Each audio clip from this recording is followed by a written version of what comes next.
하나님 말씀 본문께 올리겠습니다. 누가복음 2장입니다.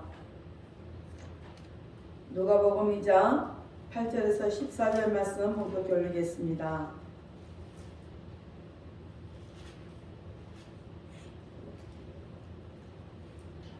(8절에서) 14절 말씀 묵독합니다. 그 지경에 목자들이 밖에서 밤에 자기 양떼를 지키더니 주의 사자가 곁에 서고 주의 영광이 저희를 두루 비치매 크게 무서워하는지라.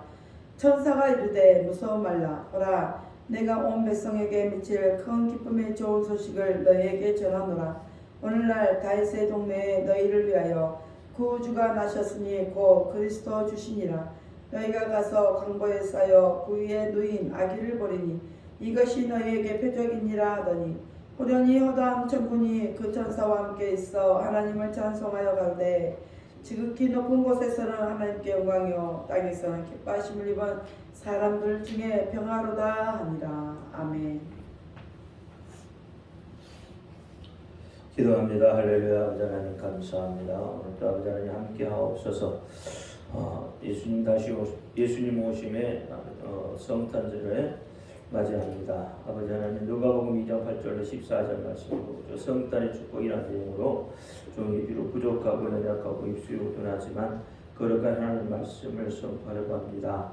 아버지 하나님 선포할 때에 그 말씀에 능력이 있게 하시고 힘이 있게 하시고 생명이 있게 하셔서 저들이 그 말씀을 듣고 삶의 변화가 있게 하여 주옵소서. 하나님의 말씀으로 받게 하여 주옵소서. 사람의 말, 종의 말로 받지 않게 하여 주옵소서. 오늘도 깨닫는 은혜 주실 줄 믿사오며 주 예수 그리스도 이름으로 감사하며 기도하옵나이다. 아멘. 오직 예수님밖에 없습니다. 우리를 구원하실 분도 예수 한 분밖에 없습니다. 주 예수의 평강이 여러분에게 말지어다. 아멘. 베드로의 신앙 고백합니다. 예수님 당신은 그리스도시요 살아계신 하나님의 아들이십니다.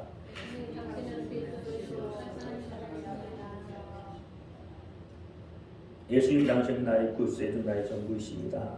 예수님 당신은 나의 구세주 나의 전부이십니다. 아멘. 오늘 제목은 성탄의 축복입니다. 성탄절이 되면 많은 사람들이 축하 메시지를 보내고 또 그렇게 받기도 합니다. 그런데 이렇게 성탄을 축하하는 이유가 무엇일까요?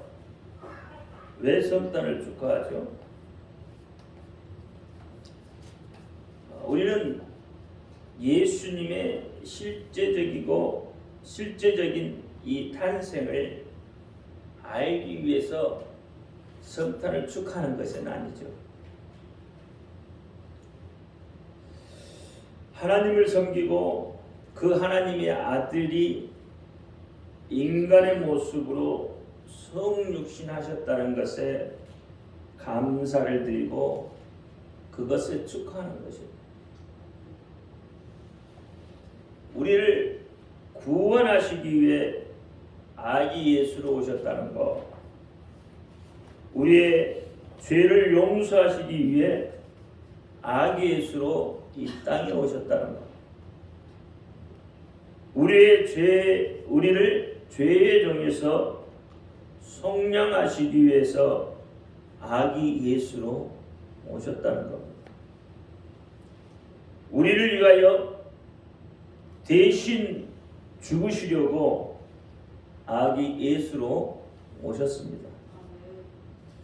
우리를 위하여 원수 마귀와 대신 싸우시고 원수 마귀를 멸하시려 초림 예수로 이 땅에 오셨음을 기억하고 기념하기 위해서 성탄을 축하하는 것입니다. 예수님은 이 땅에 오시되 낮고 천한 자의 모습으로 오셨습니다. 빌립보서 2장 5절부터 9절 말씀에 보면 너희 안에 이 마음을 품으라 곧 그리스도 예수의 마음이니 그는 근본 하나님의 본체이시나 하나님과 동등됨을 취할 것으로 여기지 아니하시고 오히려 자기를 비워서 종의 형체를 가져 사람들과 같이 되었고 사람의 모양으로 나타나셨음에 자기를 낮추시고 죽기까지 복종하셨으니 곧 십자가에 죽으심이라. 마태복음 1장 21절에 아들을 낳으니 이름을 예수로 하라. 이는 그가 자기 백성을 저희 죄에서 구원할 자이심이라. 히브리서 2장 14절에 자녀들은 혈육에 함께 속하였음에 그도 또한 한 모양으로 혈육에 함께 속하심으로 사망으로 말미암아 사망의 세력을 잡은 자 곧 마귀를 없이 하시려 했어요. 여러분, 이보다 더 큰 복이 어디에 있겠습니까? 하나님이신 예수님께서 이 땅에 오셨다는 것 그 자체만으로도 우리는 감히 감당할 수 없는 기쁨과 영광을 누리고 있는 것입니다. 그런데도 우리는 예수님이 몇 월 며칠 날 태어났다는 것에 관심을 가지고 있습니다. 그래서 이단들이 하는 이야기가 그거잖아요. 예수님이 12월 25일에 태어나지 않았다고, 그거 가짜다고 그렇게 말하죠. 그런데 그게 그렇게 중요하지 않다는 거예요. 중요한 것은 예수님이 이 땅에 오셨다는 게 중요합니다.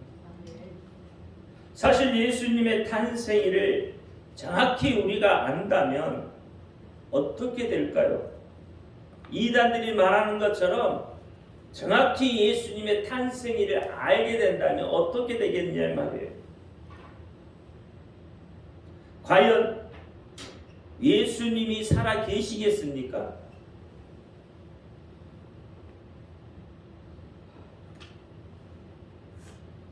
예수님의 그 구원 사역을 과연 이루시겠습니까?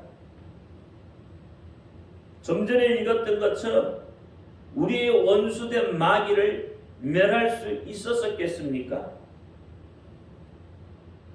무슨 말인지 이해가 잘 안 되시죠? 뭘 말하고자 하는지.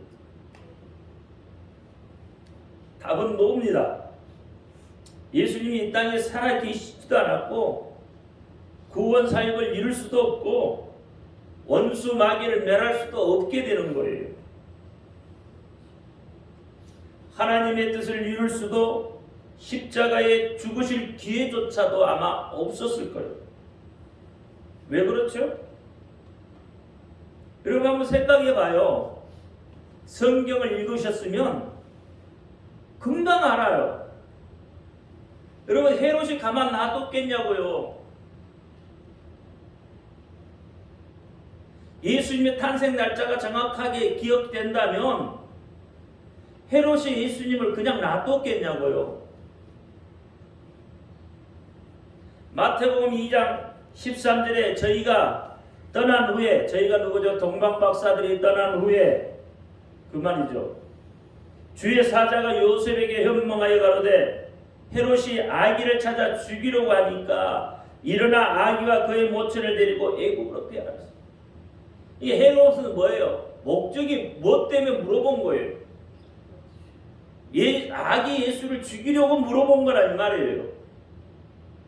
근데 동방박사들이 예를 들어서 어느 지역에서 몇 월 며칠에 예수님이 태어났다고 하면 헤롯이 그냥 놔두었겠냐고요. 16절에 보면 이래요. 이에 헤롯이 박사들에게 속은 줄 알고 힘이 놓아여 사람들을 보내어 베들레헴과 그의 모든 지경 안에 있는 사내 아이들을 박사들에게 자세히 알아본 그때를 표준하여 2살부터 그 아래도 다 죽였다고 그랬어요. 그러니까 헤롯의 목적은 예수를 죽이려고 하는 목적인데 박사들이 어떻게 해요? 그 그것을 알리지 않고 떠나버렸잖아요.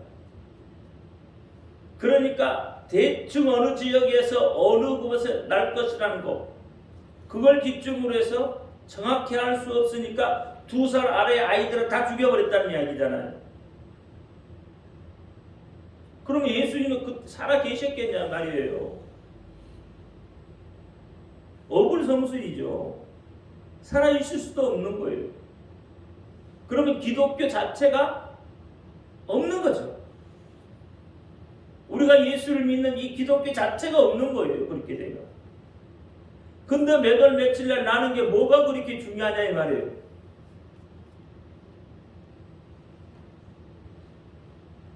이사야 53장 2절에도 그런 주 앞에서 자라나기를 연한 숨 같고 마른 땅에서 나온 줄기 같아서 고운 모양도 없고 풍채도 없은즉 우리의 보기에 흠모할 만한 아름다운 것이 없다 그랬어요. 우리가 흠모할 만한 것이 있고 뭔가 특출하다면 예수님이 살아 계셨겠냐고요. 그렇잖아요. 살아 계실 수가 없는 거예요. 그래서 예수님의 정확한 탄생에는 비밀입니다. 다 우리에게 그것이 복인 거예요. 동방박사 셋은 이방인이잖아요.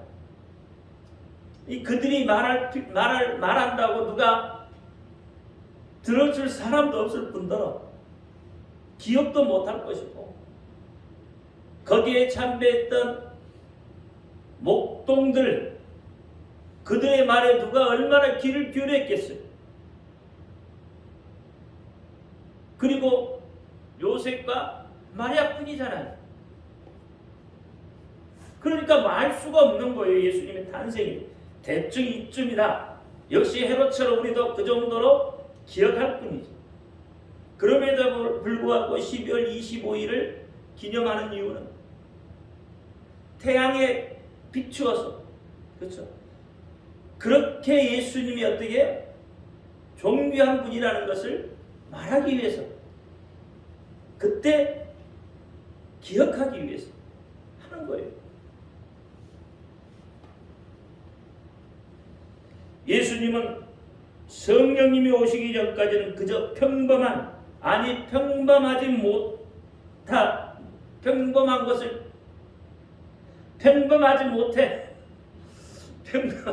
평범하지 못한 병약해 보이기까지 한다 이 말이에요.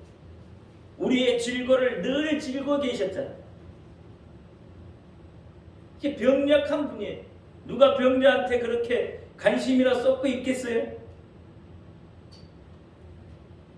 누구도 관심 갖지 않는 관심밖에 사람이었다는 거예요. 하나님은 그렇게 예수님이 30세가 되기 전까지 그저 그렇게 평범한 목수의 아들로 숨겨서 성장을 시키셨다. 심지어는 주의 길을 예배하러 왔던 예수님의 가장 가까운 친척인 세례 요한조차도 예수님에 대해서 알아보지 못했잖아요. 우리가 성경은 없지만 정황상으로 이렇게 보면 아마 세례 요한과 예수님은 같이 자랐을 것 같아요. 그렇지 않나요?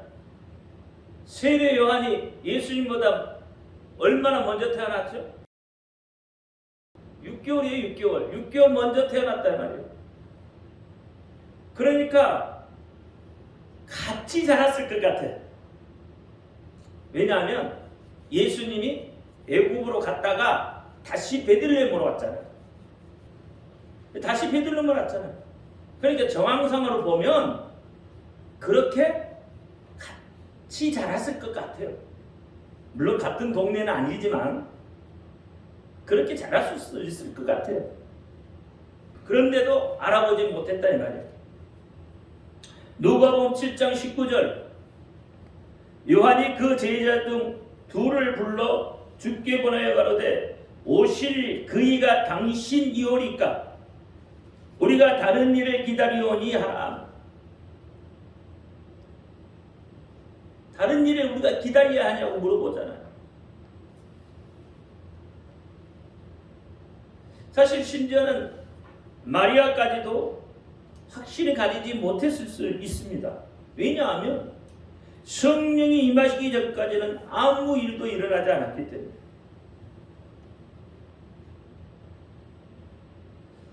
예수님 하나님의 아들이심에도 불구하고 성령이 임재하기 전에는 아무 일도 하지 않으셨어요. 그저 평범한 목사의 아들로 살으셨다. 아니, 목수의 아들로, 목사의 아들이 아니라 목수의 아들로 살으셨다 이거죠. 그리고 30세가 되고 성령이 임하심으로 인해서 공생애를 시작합니다. 그때부터 나타나기 시작한 거죠. 사실 예수님의 재림이 비밀에 붙여 놓은 것도 같은 맥락에서 볼 수 있는 거죠. 예수님의 재림의 그 비밀을 비밀에 붙여 놓지 않으면 아마 이 세상은 난리도 그런 난리가 아닐 거예요. 몇월 며칠 날 예수님이 온다면 어떻게 되겠습니까? 몇월 며칠 날 예수님이 다시 오신다고 하면, 예수님이 구름 타고 다시 오신다고 하면 이 세상에 어떤 일들이 일어나겠어요? 여러분 상상해 보셨어요? 그렇게 정해졌다면 내 삶이 어떻게 변할지 생각해 보셨냐고요? 한 번도 생각해 보지 않으셨죠? 그냥 무조건 예수님 다시 오실 것만 이것만 바라보고 있는 거잖아요. 그렇죠? 여러분 극단적인 종말론자들을 한번 보시면 이해가 좀 될 거예요. 극단적 종말론자의 그들의 행동이 어떻습니까? 가진 것 다 내어버리고 오늘의 삶을 포기하고 극단적인 선택을 하잖아요. 여러분이라고 그렇게 하지 않을 가능성이 있겠습니까? 주님 다시 오시면 이 땅에 살 가치가 없잖아요. 다 무너지는데요. 지구의 체질이 풀어지는데요. 살 소망이 없어지잖아요. 그런데 몇월 며칠 날 오실 것을 거기에 여러분 관심이 있느냐 이 말이에요. 그것을 알면 여러분 살 소망이 없어지는 거예요. 그래서 비밀에 붙여놓는 거예요. 우리에게 주어진 오늘을 잘 살으라고, 소망을 가지고 잘 살으라고, 기쁨으로 잘 살으라고. 여러분 이 세상에 소망이 없는 사람처럼 불행한 사람이 없다 이 말이에요. 비전을 꿈꾸지 못하는 사람처럼 불행한 사람이 없어요. 소망이 없고 비전이 없은 사람은 웃을 수도 없는 거예요. 그날 마지못해 살아가는 사람들이잖아요. 불쌍한 사람들이죠. 우리 그리스도인들은 어떻습니까? 우리 그리스도인들은 소망을 가지고 사는 사람들이에요. 비록 오늘 힘들고 어려워도 그렇죠? 다가올 내일을 바라보면서 소망을 꿈꾸며 살아간다 이 말이에요. 2022년이 여러분 힘들었던 삶이라면 2023년은 좀 더 행복한 삶을 꿈꾸면서 2023년을 소망하며 살아가잖아요. 그게 그리스도인들이라 이 말이에요. 다가오지 않는 미래를 꿈꾸면서 미래를 소망하면서 그렇게 살아가는 거예요. 그러기 위해서 예수님의 재림의 날짜를 가르쳐주지 않는 거예요. 그냥 하나님만 자신만 가지고 있다. 자신만이 알도록 그렇게 간직해 놓은 거예요. 그래서 마태복음 13장 32절에 보니까 그러나 그 날과 그때는 아무도 모르나니 하늘에 있는 천사도 아들도 모르고 아버지만 안다. 심지어는 예수님도 모른다고 했어. 누구만 알아요? 아버지만 알아, 아버지만. 근데 뭘 그렇게 날짜에 그렇게 초점을 맞추고 그러느냐 이 말이에요. 날짜에 초점 맞춰 의미가 없어요. 날짜는. 왜 날짜는 의미가 없느냐면 하나님의 시간표와 우리의 시간표가 달라요. 이해가 되십니까? 하나님의 시간표와 우리 시간표가 다르다니까요. 우리는 하나님의 시간표를 알 수가 없어요. 여러분 죽었다 깨어나도 몰라. 하나님의 시간표는. 왜? 하나님의 마음이야. 이걸 깨달으면 시한부 종말론이 의미가 없다는 걸 쉽게 알 수 있는 거예요. 사랑하는 성도 여러분, 성경의 시작은 창세기 1장 1절에 태초에 하나님이 천지를 창조하시니라 했어요. 천지 만물을 창조하신 하나님께서 눈에 보이시는 하나님으로 이 땅에 두 번 오십니다. 첫 번째는 초림 하나님으로, 그렇죠? 인간의 몸을 입으시고 아기 예수로 2000년 전에 오셨어요. 그러면 두 번째는 언제 오실까요? 언제 오실지는 정확하게 모르죠. 그러나 오신다고 했어요. 오시는데 어떻게 해요? 심판주로 오십니다. 심판주. 그러니까 재림의 예수로 이 땅에 오실 거예요. 초림은 죄악에 빠진 인류 구원의 시발점이 되었고, 재림은 인류 구원의 완성이 되어지겠죠. 그러므로 우리는 한 손에는 십자가의 신앙을 붙들어야 되고 부활의 신앙을 붙들어야 하고, 다른 한 손에는 재림의 신앙을 붙들어야 합니다. 예수님이 이 땅에 오심으로 인류의 새로운 역사가 시작되어진과 같이, 인류의 새로운 역사가 AD라고 그러죠. 새롭게 시작했죠. 하나님이 창조 때부터 예수님 오시기 전까지는 구약이에요. 예수님으로 다시 시작하는 것은 신약이라고. 새로운 역사가 쓰여졌다 이 말이에요. 그러니 예수님이 재림주로 이 땅에 오실 때 역시 새로운 역사가 쓰일 겁니다. 그 역사는 계시록에서 말씀하신 것 같이 계시록 21장 4절 말씀드렸죠. 모든 눈물을 그 눈에서 씻기시고 다시 사망이 없고 애통하는 것이나 곡하는 것이나 아픈 것이 다시 있지 않는 처음 것들이 다 지나갔습니다. 하나님 나라가 도래한다는 것이죠. 오늘 본문 말씀을 통해서 성탄의 축복이 무엇인지 한번 살펴보자는 거죠. 그 첫 번째는 기쁨의 좋은 소식을 받았다는 겁니다. 기쁨의 좋은 소식, 헬라어로 말하면 유앙겔리온, 기쁜 소식이에요. 기쁜 소식. 무엇이 기쁜 소식이에요? 예수님이 이 땅에 오셨다는 것이 기쁜 소식이다 이 말이에요. 우리를 구원하실 그분이 이 땅에 오셨다는 것이 기쁜 소식이에요. 오늘 본문 10절에 보니까 천사가 이르되 무서워 말라, 보라 내가 온 백성에게 미칠 큰 기쁨의 좋은 소식을 너에게 전하노라.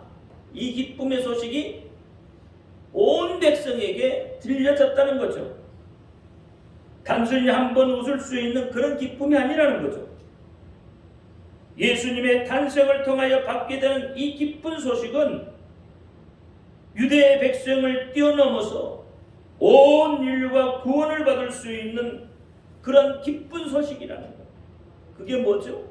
복음이라는 거예요. 복음. 예수님께서 이 땅에 오신 자체가 기쁜 소식이고 예수 그리스도의 전생애가 기쁜 소식입니다. 복음인 거죠. 이 기쁜 소식은 오늘 우리에게도 변함없이 효력이 있어서 죄와 사망의 그늘에 앉아있는 우리를 구원하실 것이며 가난에서 질병에서 구원해 주실 겁니다. 그분은 예수 그리스도 한 분밖에 없습니다. 그래서 베드로전서 2장 24절에 친히 나무에 달려 그 몸으로 우리의 죄를 담당하셨으니 이는 우리로 죄에 대하여 죽고 의에 대하여 살게 하려 하심이라. 저가 채찍에 맞음으로 나음을 얻었노라. 예수님의 탄생의 예언은 우리에게 그래서 기쁨입니다. 이는 미가 선지자의 예언을 통해서 성취되었어요. 미가서 5장 2절에 베들레헴아 에브라임아 너는 유다족 속에 작을지라도 이스라엘을 다스릴 자가 내게서 내게로 나올 것이라. 그의 근본은 상고의 태초니라고 했어요. 이 말씀대로 정확하게 맞아떨어졌죠. 우리에게 더 기쁜 소식은 없는 거죠. 이렇게 기쁜 소식으로 오신 예수 그리스도를 영접해야 합니다. 예수 그리스도는 우리에게 참 기쁨입니다. 두 번째는 구주가 나셨다는 거죠. 11절에 오늘 다윗의 동네에 너희를 위하여 구주가 나셨으니 곧 그리스도 주시라. 이 말씀은 구원의 축복을 말합니다. 구주라는 의미는 구원자라는 의미죠. 그래서 성경에서는 하나님과 예수님께만 사용되는 단어입니다. 이것은 참 구원자가 예수 그리스도이시기 때문에 그렇습니다. 죄와 사망으로부터 구원할 자인 예수 그리스도예요. 사람을 향해서는 구원자라고 말하지 않습니다. 왜냐하면 사람들에게는 한계가 있기 때문에요. 아무리 인품이 좋은 사람도 여러분 환경에 지배를 받게 되어져 있습니다. 동방의 의인이라고 했던 그 욥을 한번 보시란 말이에요. 어떻습니까? 하나님께서 자신만만한 사단에게 시험해 보라고까지 했던 그도 환경의 지배를 받으니까 어떻게 해요? 흔들림을 보이잖아요. 욥기 40장 2절에 반박하는 자가 전능자와 다투겠느냐 그랬어요. 42절 6절에 그러므로 내가 스스로 한하고 티끌과 제 가운데 회개하나이다. 자기를 어떻게 해요? 돌이켜 보았다는 거예요. 흔들렸던 자기를. 의술이 아무리 좋아도 여러분 죽음의 문제는 해결할 수 없습니다. 왜요? 죄의 문제를 해결할 수 없기 때문에 그렇습니다. 죄의 싹은 사망이에요. 탐심과 욕망에서 우리 인간은 자유로울 수 없기 때문에 그렇습니다.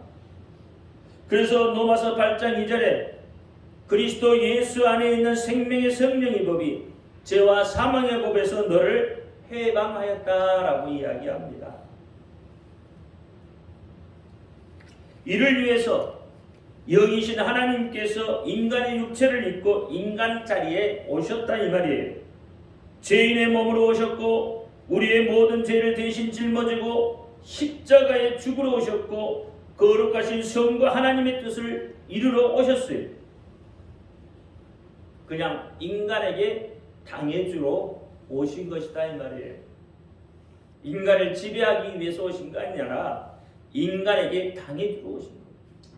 인간에게 고통을 당하고, 그렇잖아요. 침뱉음을 당하고, 손가락질 당하고, 주먹질을 당하고, 십자가에 못 박혀 죽으려고 그렇게 오셨다 이 말이에요. 그러니까 오늘 예수님이 탄생했다는 이것이 우리에게는 정말로 좋은 소식이 되는 거고 구세주의 탄생이 되는 거예요. 그래서 그것을 기념하고 기뻐하는 것이다 이 말이에요. 예수님은 태어나자마자 죽음의 문턱을 넘어서 장성한 후에도 수많은 사람들에게 시기와 질투, 비난, 침뱉음, 주먹, 돌에 맞으시고 최후에 수치를 당하셨잖아요. 그리고 십자가에서 죽으셨어요. 양손에 가시면류관, 양손에 못을 박히고 머리에 가시면류관을 쓰시고 다리에 대못을 박고 옆구리에 창까지 받으시면서 그래도 마지막 하신 말씀이 뭐였어요? 누가복음 23장 34절에 저희를 사하여 주옵소서. 자기의 하는 것을 알지 못하나이다. 용서하셨다는 용서. 용서. 이런 비참한 자리에 독생하신 아들 예수를 이 땅에 보내야만 했던 하나님의 그 아픈 사정을 여러분 좀 깨닫기를 바랍니다. 하나님의 아들을 이 땅에 보내셔야만 했던 그 하나님의 아픈 사정이 우리 가슴 속에 와 닿아야 돼. 그래야 우리의 믿음이, 우리의 신앙이 변개되지 않아요. 변할 수 없죠.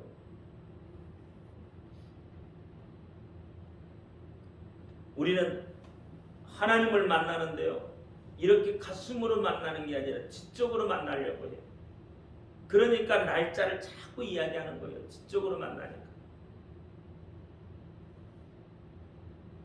이성적으로 만나니까요. 학문적으로 만나니까. 그러니까 하나님이 내게 오셨다는 것이 깨달아지지를 않는 거예요. 와 닿지를 않는 거예요. 나를 위해 오셨다는 것이 와 닿지를 않아요. 가슴으로 영접해야 돼요. 그래서 사도 바울은 구원에 대해서 이렇게 말합니다. 에베소 2장 8절에 너희가 그 은혜를 인하여 믿음으로 말미암아 구원을 얻었나니 이것이 너희에게서 난 것이 아니요 하나님의 선물이다. 우리가 잘해서 구원받는 게 아니라는 거죠. 하나님의 선물, 거저 주신 선물이다. 사실 거저 준 건 아니죠. 생명을 대신 준 거죠. 예수 그리스도의 생명을 대신해서. 그렇잖아요. 그게 속량이라는 속량. 구원은 은혜로 받는 거예요. 행위, 내가 뭔가를 잘해서 받는 게 아니에요. 내가 뭔가를 잘해서 받는다면 여러분 그게 행위 구원이라고 그러는데 그 행위 구원 같으면 하나님의 은혜가 없는 거예요. 하나님의 은혜가 없는 거예요. 천주교는 행위 구원을 말합니다. 내가 뭔가를 해야 구원받는다고 생각해요. 아니에요. 전적인 하나님의 은혜로 받는 거예요. 여러분이 하나님 앞에 잘하면 뭘 얼마나 잘할 건데요. 얼마나 선한 일 하실 거예요. 그리고 여러분 선한 일 하면 하나님의 양에 차시겠어요? 절대 그렇지 않아요. 자식들이 잘해도 부모 양이 안 차는 것과 같아요. 그런데도 우리는 뭔가를 자꾸 하려고 해요. 그렇게 되면 삶에 절망이 해도 안 됩니까? 해도 안 됩니다. 큰 절망이 올 수밖에 없죠. 그러면 소망을 잃어버려요. 세 번째는 평화를 얻게 된다고 했어요. 14절에 지극히 높은 곳에서는 하나님께 영광이요 땅에서는 하나님이 기뻐하시는 사람들 중에 평화로다. 여러분 가장 큰 복이 뭘까요? 바로 평안입니다. 돈 많이 번다고 그게 복이 아니고 높은 자리에 올라간다고 그게 복이 아니에요. 여러분 삶에 평안이 있는 것이 가장 큰 복이에요. 이게 예수님께서 우리에게 뭐라고요?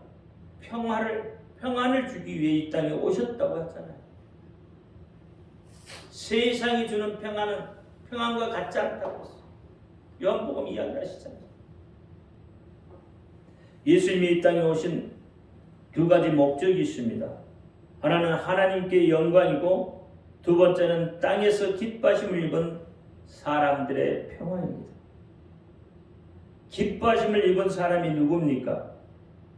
예수 그리스도를 믿고 의지하며 생명의 복음을 전하는 자들, 곧 믿는 우리들을 말합니다. 하나님의 모든 관심은 우리 믿는 자들에게 있습니다. 하나님이 우리에게 주시는 평안은 모든 염려, 근심, 걱정이 없는 겁니다. 죄로부터의 평화, 모든 고난으로부터의 평화, 죽음으로부터의 평화입니다. 구약의 수많은 상징들을 통해서 보면 하나님은 언제나 우리가 피할 길을 예비해 놓으셨고 그곳에 평안하기를 원하셨습니다. 하나님이 우리를 향하신 뜻은 우리가 항상 기뻐하는 것, 즉 평안하는 겁니다. 세상이 홍수 속에서 멸망해져 갈 때도 하나님은 방주를 만드시고 피할 길을 내주셨어요. 이스라엘이 광야에서 불순종함으로 불뱀을 보내 죽일 때에도 노뱀을 만들어 쳐다보는 자마다 살 길을 열어주셨습니다. 가나안 땅에 정착해 살 때도 부지 중에 살인한 자가 피할 수 있는, 다시 말하면 살 수 있는 피난처, 도피성을 만들어 주셨습니다. 소돔과 고모라가 유황불 심판을 받을 때에도 수알이라는 성으로 피할 수 있도록 하셨어요. 이 모든 사건들은 피난처 대신 예수 그리스도를 말하고 있습니다. 이 세상은 수많은 근심이 있습니다. 우리는 항상 걱정 속에 살아갑니다. 그래서 마음에 기쁨이 없습니다. 미래를 알 수 없는 두려움뿐입니다. 사람들의 의지로 이 모든 것은 해결되지 못합니다. 잃어버린 것 하지만 우리 저 밑바닥에 여전히 고통의 잔상이 남아있습니다. 그래서 불현듯 떠오르는 그 두려움과 고통 속에 어찌할 바를 몰라하고 있는 것. 이런 삶의 문제의 뿌리는 완전히 잘라내야 우리 속에 평강이 찾아옵니다. 고통의 뿌리, 두려움의 뿌리를 완전히 잘라낼 수 있는 방법은 오직 하나님뿐입니다. 예수 그리스도를 구주를 영접하고 의지하는 것밖에 없습니다. 예수님 그 위대한 이름을 부르면서 여러분 선포하는 겁니다. 그러면 여러분 삶에 어떠한 문제도 해결받을 수 있습니다. 어떻게 해요? 여러분 속에 두려움을 제거하고, 여러분 속에 두려움을 제거함으로 인해서 그 문제가 해결받게 되는 거예요. 오늘 이 시간 예수님의 탄생은 하나님께 영광이고 우리에게는 평화입니다. 이걸 기억하시기를 바랍니다. 그리고 오직 예수 신앙, 오직 예수, 오직 예배, 오직 천국 신앙으로 여러분 믿음을 결단하시기를 바랍니다. 기도합니다. 할렐루야. 아버지 하나님 감사합니다. 오늘 또 성탄의 축복 세 가지를 이야기했습니다. 기쁘고 좋은 소식, 구원의 소식, 평안의 소식입니다. 이것들을 우리가 잘 기억하고 이 세 가지의 복을 받아 누리게 하여 주옵소서. 그래서 우리의 삶에 늘 평안이 가득하게 하여 주옵소서. 우리 주 예수 그리스도 이름으로 감사하며 기도하옵나이다. 아멘.